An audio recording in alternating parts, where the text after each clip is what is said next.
me hit hi. There we are. Hi. Hey. Unbelievable. This is what you're supposed to do beforehand. And here I am. We were just sitting here in the back, just to kind of give you all some backstory here. We're sitting here going through doing the whole show behind the scenes. We're The going show before through the show. the show before the show, and here we are trying to let you all see who you all talking to.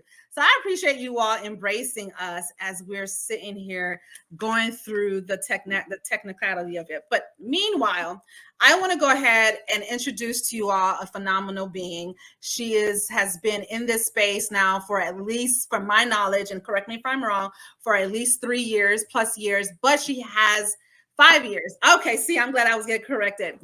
And is a life balance coach. And not only that, she has definitely been able to catapult and also utilize her skill, her God-given gifts to help transform and impact the lives of others.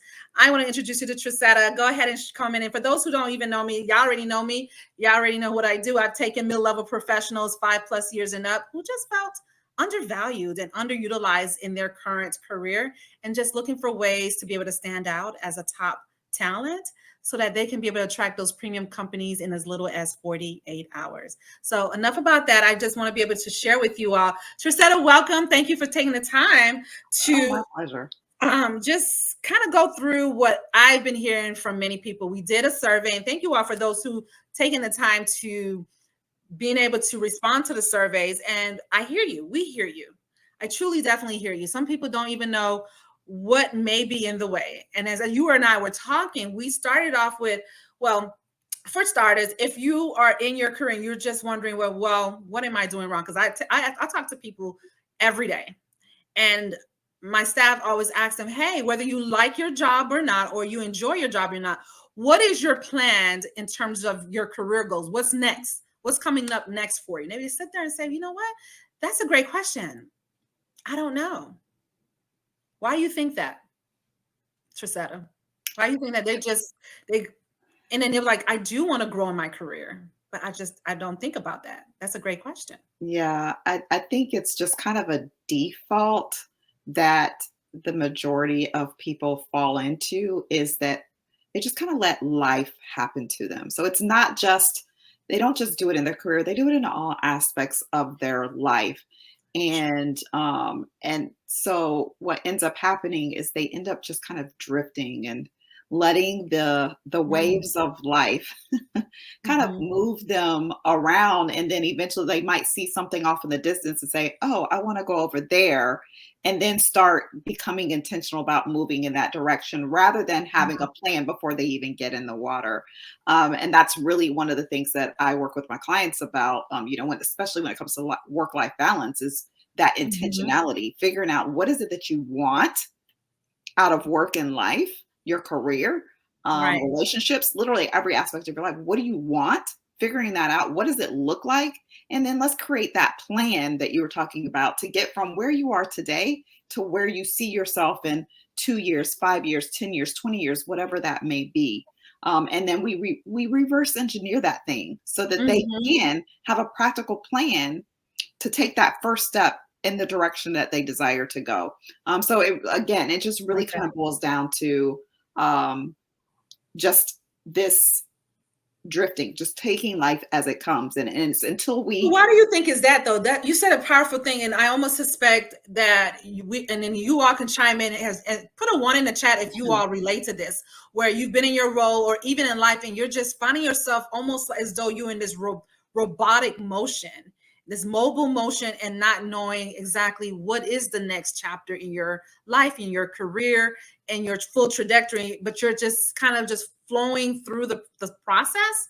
But why? What even, how do you even identify that you're even flowing through that? Like, for one, life, you just, like, we, how do you even identify that first to know that I need some help? well, a lot of time, unfortunately, a lot of times some sort of major life event happens that forces us to wake up. For example, I'll tell you a little bit of my story. Um, I had a really good life. I had a good career. I was assistant director of outreach for the Florida State University College of Medicine. Enjoyed my job, and had a good marriage. great relationships. Like life was good. And Okay. then I was diagnosed with breast cancer. And when you are faced with Mm. your own mortality, it forces you to take a look at life from a different perspective or through a different lens. And Right. I realized that I had kind of been sleepwalking through life. And that forced me to look at life differently and to make some changes so that I could live the life that I really desired to live, not just in my relationships and in the kind of periphery, but in my career as well. And Right. shortly after is what, I ended up starting my business. And then 2 years ago, going full time in my business. So that really shifted the trajectory of my life and my career. And I think for a lot of people, that's what happens is they just, they get out of college if that's the route that they take, or they started Mhm. working and they need money, they need a place to live, and you just kind of put your head down, no, nose to the grind, and you keep on working until something disrupts that pattern. Interesting. So it has to be around maybe having a life event or something coming out of, well, what if you don't have a life event occur? It doesn't have Whereas to for be your life, me, right? like It for doesn't. It right. could be someone close to you. I have a friend who is really kind of going through this epiphany process, where there wasn't something that happened to his life, but a high school friend, who he had recently gotten back in contact with, passed away. Mhm. Oh, wow. They're the same age, and if I remember correctly, the gentleman had ended up having a heart attack and passed away. And so it wasn't so much something that happened to him, but something that happened to someone within his circle Mhm. of influence that causes that wake up. So it doesn't have to be something that happens in your life. It could I be like something that. that happens on the periphery, or you could just kind of be looking around at the people around you and realizing that everyone that I'm attached to has the same kind of complaints about their job. They don't love what they're doing. They dread Monday morning, live for Friday evening. Yeah. And I don't want to live like this anymore. It doesn't have to be a life event. Unfortunately, that typically ends up being the catalyst for people to start to change.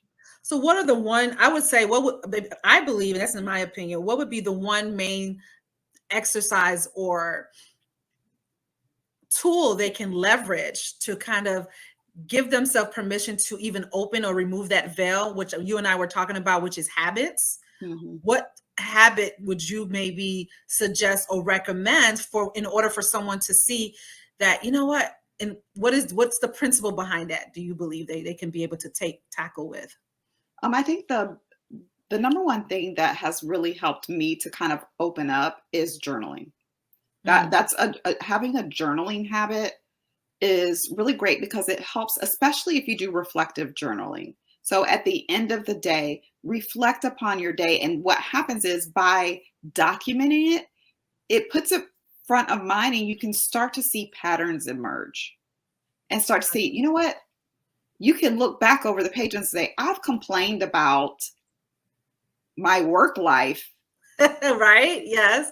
That story, building 10 up the of the last storytelling. Yeah. 15 days, Mhm. right? You can start to see those patterns. And once you identify the pattern, then you can start to say, well, I don't like this pattern. What Okay. can I do differently? And just that acknowledgement can really start to open you up to the possibility of what could be. Interesting. I like that. So, another thing that pops up in my head as far as habits, because here's the truth. For one, you and I know that certain, even bad habits can be really good. Especially if you're hanging out with the girls and you can only do but 2 glasses of wine or 2 of your favorite beverage, and that's it, or even maybe one. And you might be pushing yourself if you do two, but you're like, it was so good. And then comes tomorrow, you're like, why did I do that? Right. So, but you want to be able, my point is, what even bad habits that other people might see to be bad, but they're super successful doing it. They see themselves. So my point is, why not find a habit that you may not, that others don't like doing, but yet they are soaring, and now it becomes a lifestyle. Oh, Well, it's because it's the consistency. Right. yeah, so that's No matter what you do, if you do it consistently, you're going to see results from it. Now, if it's a bad habit that you're doing consistently, then you're going to see Well, I call negative it results. bad is because you maybe don't feel good doing it. Like, there's a good habit where you may, it's just tedious, but then it's identified in your head that it's a bad habit because it's not appeasing you. It's not making you feel good. I got you. So I now have so an now uncomfortable habit, or say it one more right. time. So it's not necessarily that the habit itself is negative, but it just Right. it doesn't feel good. Like exercising. Exactly. Exercising is a great habit. And a lot of times it doesn't feel good in the process. But we know that doing it consistently creates great results in our physical body. So I get what you're saying now. The principle of repetition, that to me, I don't think a lot of people even know what that even is. When I hear, even when you're saying consistency doing what is that some people may not know what the principle of repeating a certain, even though that forms a habit, but how do they even form it so that way it's not conscious. It's like waking up, brushing your teeth. You're not consciously saying, oh, I got to put that on my reminder to brush my teeth. It's a true natural habit. So how are they able to form this to where, even though they see others doing it and they're like, gosh, how is she able to wake up at 5 o'clock in the morning, hit the gym and stay there for an hour? And she does it but it may not be a feel good thing for her, but she knows she's determined, like you said, is now becoming her lifestyle. It's something that she applies every day. But how does someone outside looking in, how do they catch that? Okay, so we're slipping into my geek out area. So if you need to rein me back in, please feel free to rein me back in. But there's a few things that I want to address when it comes to creating habits. So number one is to, like you mentioned, the brushing your teeth. Whenever you want to start a new habit, figure out what you can match it with that you already do. For example, one of the things that, before I say this, y'all don't judge me, okay? Don't judge me. This is a judgment-free zone. But I have a tendency to not feel like taking my makeup off at bedtime because I know that when I put the water on my face, it's going to wake me up and I'm sleeping and I just want to go to sleep. Right. Yes. Right? I'm with you. But that's horrible for your skin. It's horrible for your skin. Yes. And I made a commitment to myself that I wanted to be more consistent in making sure that I take my makeup off and wash my face before I go to bed. Yes. So what I created a routine that I do at bedtime. So I wove that into things that I was already doing at the end of the day. And that's called habit stacking. So you're taking something that you already do consistently and tack that on in between the other things that you already do. So it's not like you're creating, having to really think about it. It's just like you're just adding in this one little thing into the routine that you already have. So that's one thing about it. Two, when it comes to building habits, when you're doing something new, what you're having to do is create a new neural pathway in your brain, right? So when you're saying that, turn it back to them and break it down in layman's term. Like I'm getting ready to, right? So okay, I'm going to give you a visual. I'm going to give you a visual.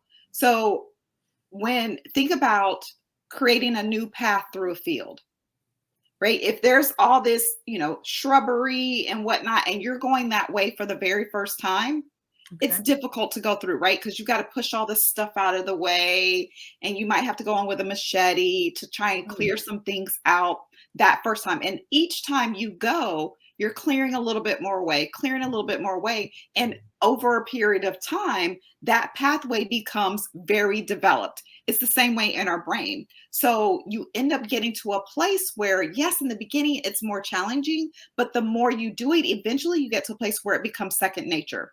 Have you ever been in the car driving somewhere and you're going in the direction of your office, and all of a sudden you find you're not going to your office, but you're just heading in that direction. You're going somewhere else, and you find yourself heading to the office, right? Because you have flipped into autopilot, right? That is because you have a very solidified neural pathway to go in that direction where you don't have to think about it. And it's the same way with developing habits. Eventually, you'll get to the place where it will be easy because you have created that pathway and it has solidified in your brain, and you've become you can go into autopilot mode. Now let's transition there, because I like the way you're going with this, especially when it comes to the workplace. How are they able, like, for one, your peers, your former peers, how can one who have a lot to give but just not able to break through that and creating that habit in the workplace? Make, for example, if they have a manager and they're just piling work on top of work on top of work, moving from working 40 to 60 hours. If anybody can relate, I'm pretty sure they will be like raising their hand. I can raise my hand on that. How are they forming or taking what that condition, that framing, that framework that they're accustomed to, that same frame that they've been doing over and over, and now they want to remove it? Like our infamous Albert Einstein, if you do the same thing over and over and over again, what you're doing is just basically creating yourself to be in insanity mode 24/7, right? So share something in that scenario. Well, I know that I'm up to here with piled up work, and I'm not setting any limitation. And though my manager may give me some sort of credibility, but that's very little. Take them. So how do they take from that, moving that needle forward? It's so interesting. I literally just had this conversation like 2 weeks ago with someone. The title of this was talking about breaking boundaries, right? Well, you got to establish some.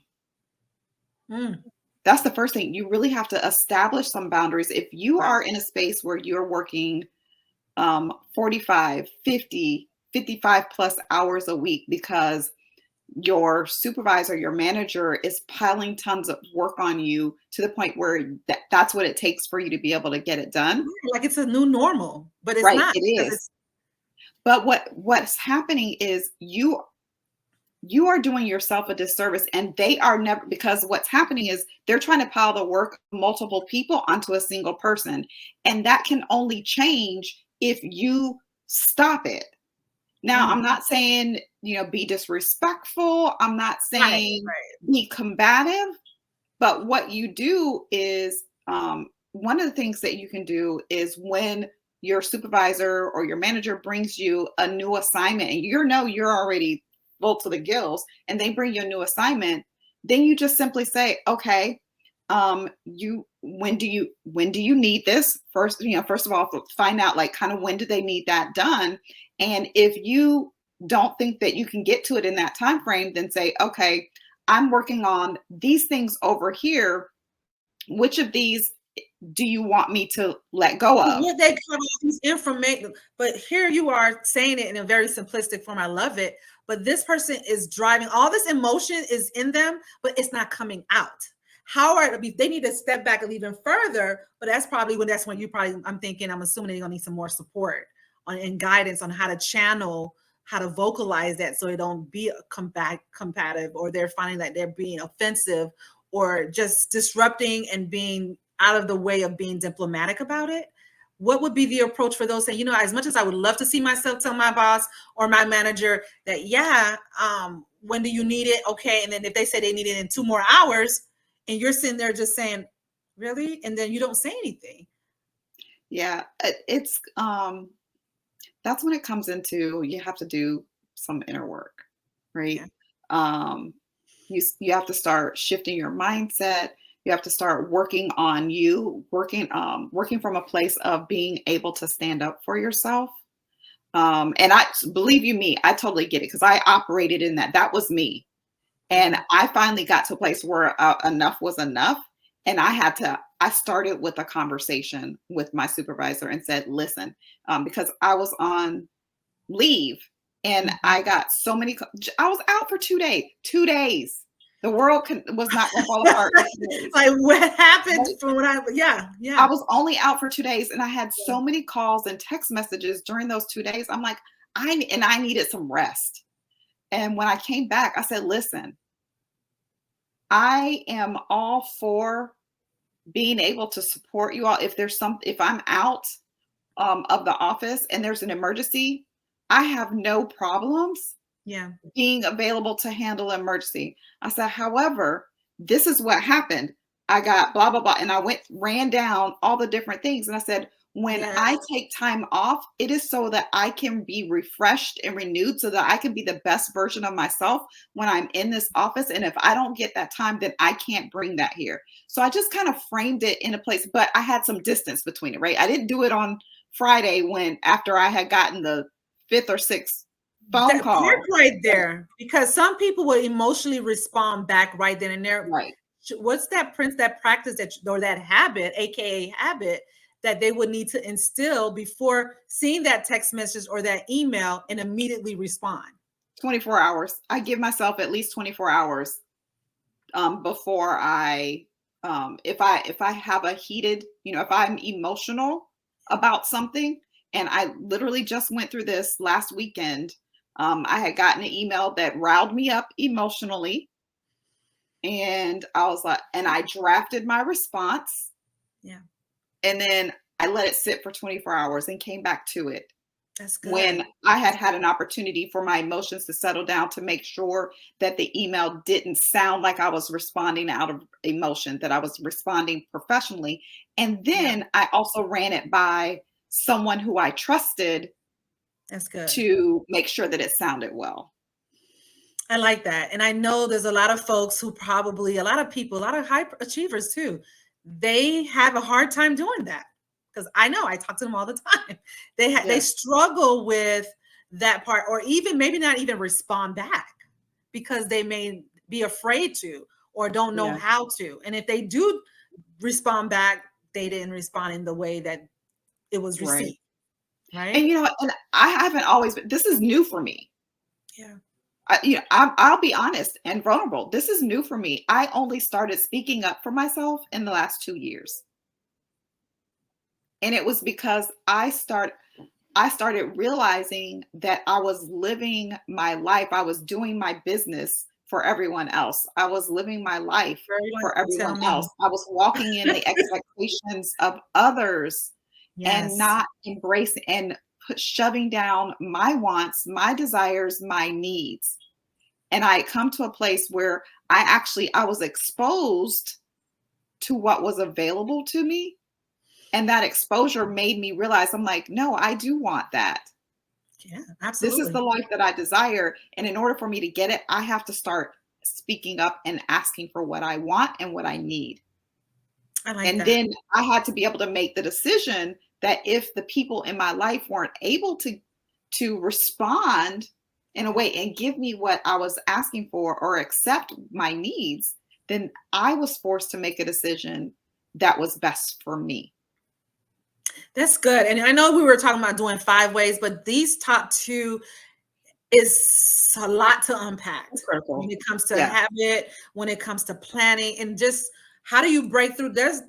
I do believe that we have to form something in the imagination realm first, and then add absolutely. some willpower before you even exercise it in the real, in this town, in this frame, this plane that we live in today, the reality, the physical part, right? Yeah, How I do definitely one, think we need to come yeah, back yeah, and touch on the other aspects, because there's yeah, really a lot to unpack when it comes to really and truly we could have had we could have a conversation one by one yeah. of each of the five things, because it really, in order for you to really see the shifts and the differences, you have to really kind of take step outside of yourself and take Mhm. a more what's the word I'm looking for, um, kind of get out of the weeds of it all, right? You have to take Yeah.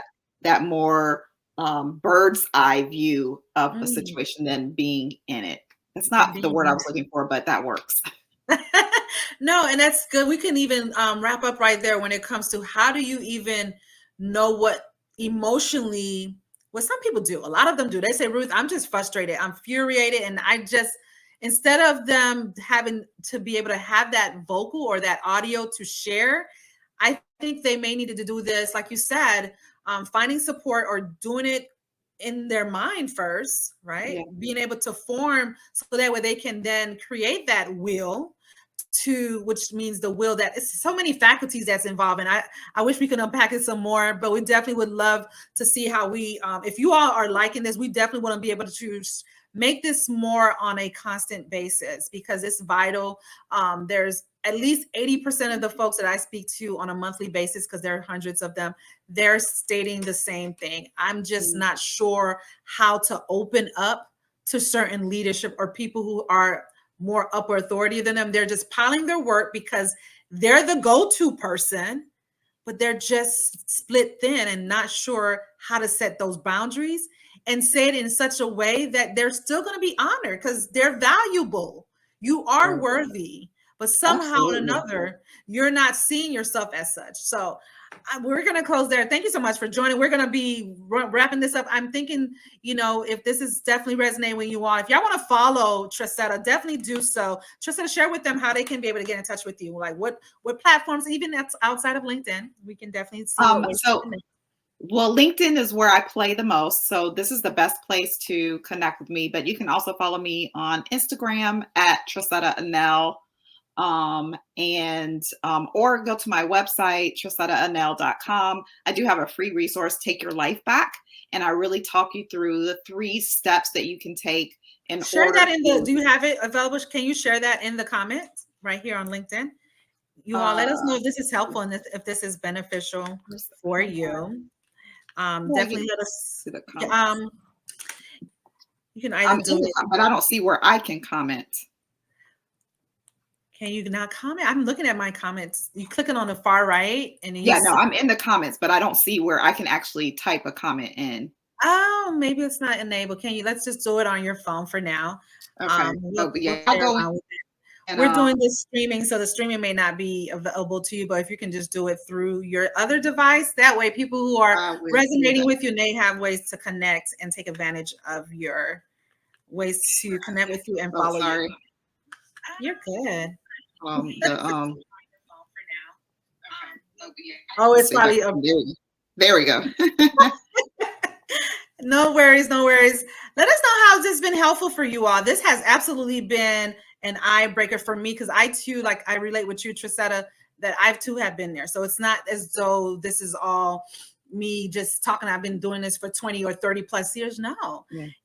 Defining all this, we'll definitely unpack it. We'll even leave on, for the time being, what would be the major thing that you want someone to just hone into when it comes to forming that habit so they can break through some of those limitations? I want to close out with this quote from Brené Brown's book, Dare to Lead, because I feel like the way we kind of close out the conversation about how people tend to be a little bit nervous about having these conversations. And this quote, I read this book at the beginning of the pandemic, and this quote from the book has lived with me ever since. And it is, "The cave you fear to enter holds the treasure you seek." Ooh. So meaning the very thing that you are afraid to do or to go after is the direction that you should go in order for you to find that fulfillment and all the things that you really desire. I love it. That is a powerful, essentially an indicator that you're going in the right direction. This was amazing. Thank you so much. That right there resonated with me, and I too want to go ahead and add it to my top list of amazing quotes. That was powerful. I hope that it felt the same way that it came through the lines for you all that was able to join. And again, go ahead and share this. And if you haven't been able to follow or connect with myself and Tressetta, this is a perfect opportunity to do so because you don't want to miss the next time that we're going live. So you'll be one of the first to know when we'll be back. In the meantime, have an amazing evening. We'll see you again. And remember this, always know to put your best foot forward. Do not allow your past to hinder your future. If anything, hold on to that image and in your future hands and see how it transforms. Till next time, my friends. Cheers.